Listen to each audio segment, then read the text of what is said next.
Hello friend, how is it going? Welcome back to Toyota Maintenance YouTube channel. 2004 Toyota Matrix with only 111,000 miles. And this one has a high idle. Look at it, 1800. On the test drive, drives perfectly, has full power. There's no audible vacuum leaks, but on the test drive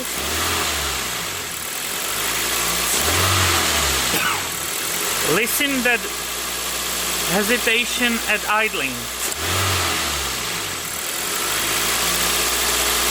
Basically kind of like doesn't know what to do. So on the test drive, after approximately 5 minutes of driving, it will trigger check engine light.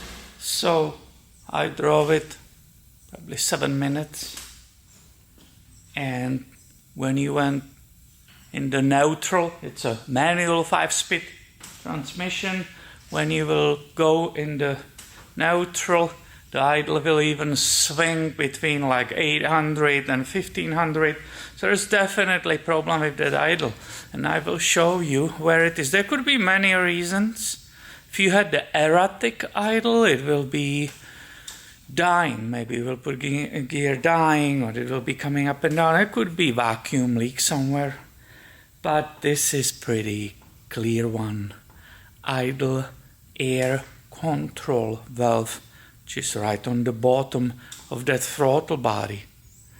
This vehicle basically came because it was sitting for a way too long time. It was a mistake. This throttle body was sticky, but right now, even with the smallest amount, it's perfectly opening. That's not a problem. I cleaned that. There was no gunk, it was the rust. Surface rust of that aluminum, which is also inside. But the valve is right here, right? If you look at it, we have that idle air control. I try to blow it and clean it with the compressed air after it started doing this. But basically on the bottom of the throttle body, on this model, the engine is 1ZZFE in 2004 Matrix, will be probably in Corollas and so on. Problem is definitely the idle, and even the computer says P0505. It was triggered twice, so the computer says, hey, there is a problem within the system. Electromagnetic valve, which is basically inside of this, which is supposed to be turning and opening and clearing the passage and controlling, therefore that idle. There's problem with it. It's either stuck also from sitting for whatever, almost a year somewhere in the yard because there was no use for this car. You guys know this is a huge mistake, obviously. I feel like they don't have to replace the throttle body because, as I said, the valve, the butterfly valve, works absolutely without any problem. But here is our culprit. So that's too bad, because that means extra work and extra money for the owner. I hope you will agree that I did a good job on cleaning that throttle body. Can you see it? No, because this stupid wire is in the way. But yeah, the throttle body is perfectly clean. But right here, maybe you will see it from here. You see the opening down there? Well, that's exactly where it goes, to that idle control valve. Later, Toyota did the idle control below and above the butterfly, but that's the later design. That's why we're cleaning these throttle bodies so it can idle correctly. But here it's that entry right here on the bottom where it's coming to the idle air control valve. Now I'm really in hurry, I don't have a time, but what I will not do for you, huh? But I will not do for you to go and set up the camera again and film and get behind. So, but I really like you. So listen, this vehicle is becoming really famous because this is a third video. The number one video was when it was towed to my shop, and this was completely stuck. It couldn't move. It was stuck by the surface rust, which this aluminum starts kind of growing, and it's on inside too. So it basically, the butterfly valve couldn't move. It was stuck there. Only after a while it popped and opened. You saw it in the video. Number two video is unfortunate. That was about the damage which the tow company did to it on the bottom. So now let's go towards to our idle. There is a number on it. Let me read it. 22270-00040. It's a Denso, Mexico, shockingly. I was hoping the Denso makes everything in Japan. Now coming, what I want to show you. Boom, the back. This is what you didn't see. These are two heaters. That's a coolant coming in and out, so don't get confused. This is not vacuum or anything. Here is electronic part of that idle air control valve. Right here on the bottom. 1, 2, 3 screws. It's a Phillips screws. Do you think we are able to remove it? I'm not sure if you hear in the background. We have a new situation here in the shop. Some crazy bird made a nest on the roof in the gutter, I'm assuming. This is my second day of listening to this insanity. It sounds like there are kids in the nest. And anytime the parent shows up, they start screaming as loud as they can.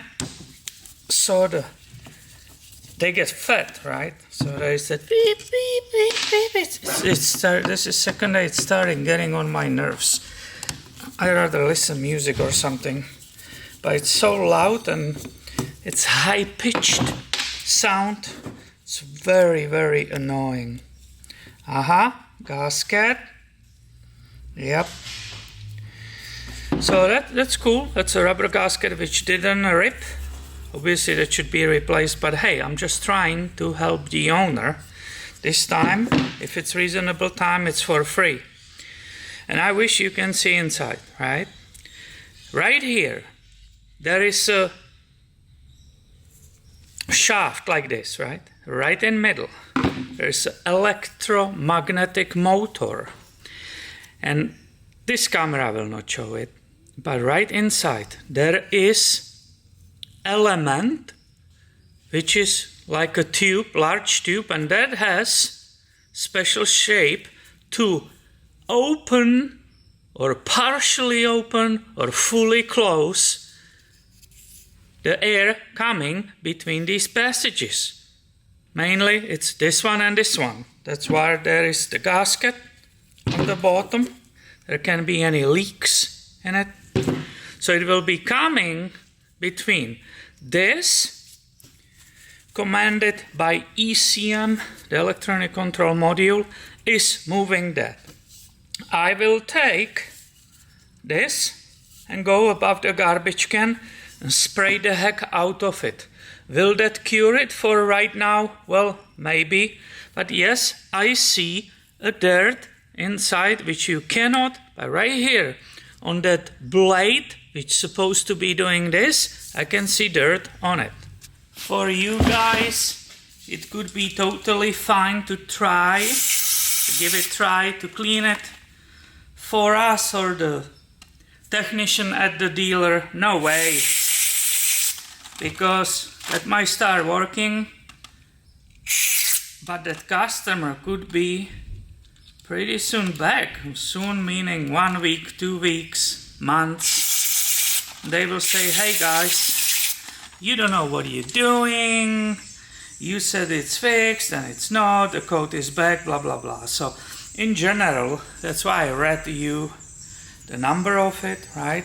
The Denso 22270-00040. One more time, the case I said it wrong.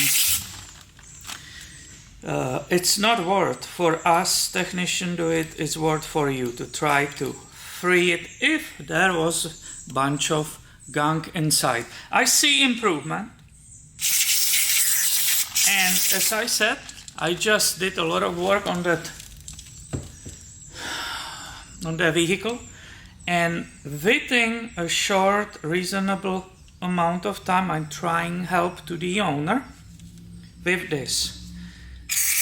If it works, and I spent 30 minutes after I worked on it on and off for 2 days, if it works, it will be my gift to them.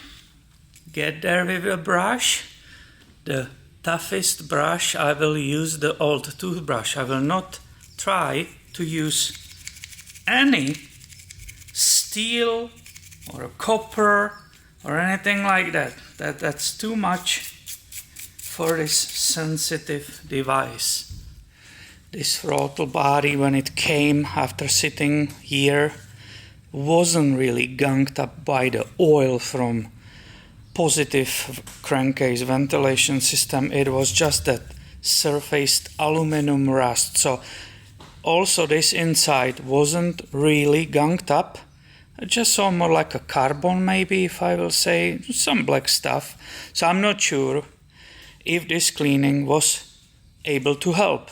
If the rust, or the fact of being sitting for almost a year, if the rust is inside of this electronic unit, well, then we cannot help to it, trying to free it right here.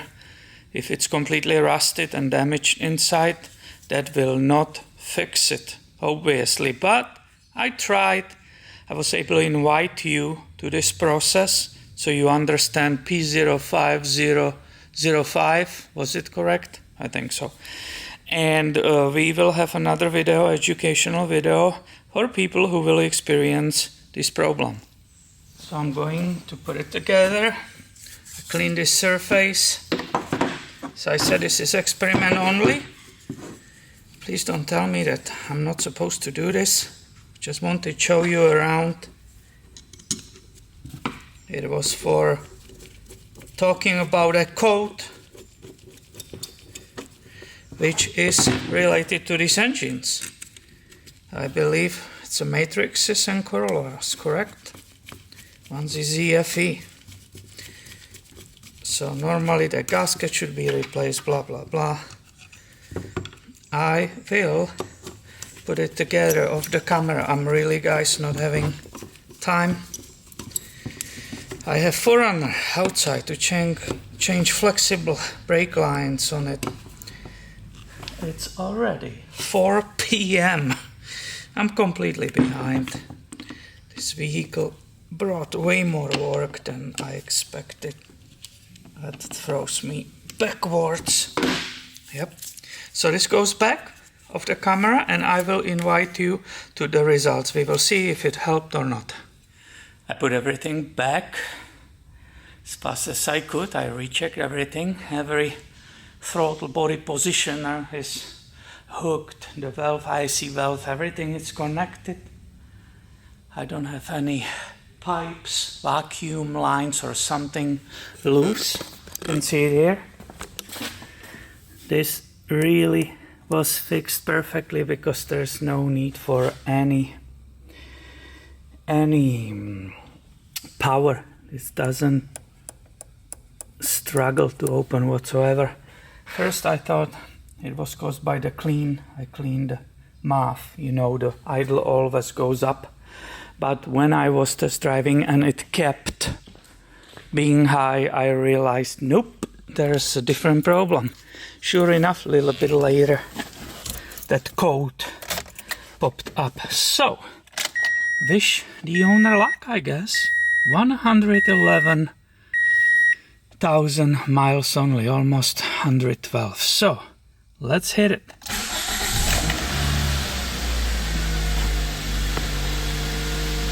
So that's a 1500, 1550. That sounds so far like a no success, but the engine is cold. It might go down, we will see. I will step on the throttle a little bit. As you can see, that reacts correctly. Oh yeah, I think that valve is stuck. The electronics, there is a rust inside, it's not moving, and I think she needs new valve. Another way you can confirm the valve is stuck, it's bad, you just simply disconnect it. And it does absolutely nothing. That means it's stuck, it's not moving, not reacting, and the computer will trigger the check engine light soon. Is it there yet? Oh, woohoo! This, obviously disconnecting it, that will trigger that check engine light immediately. So yep, I'm glad I at least tried. I will write the paperwork and just recommend her to replace that valve. So I hope you learned something in this. If you did, give a thumb up please the video and stay tuned. I have way more about Toyotas coming your way soon. See ya, my friend.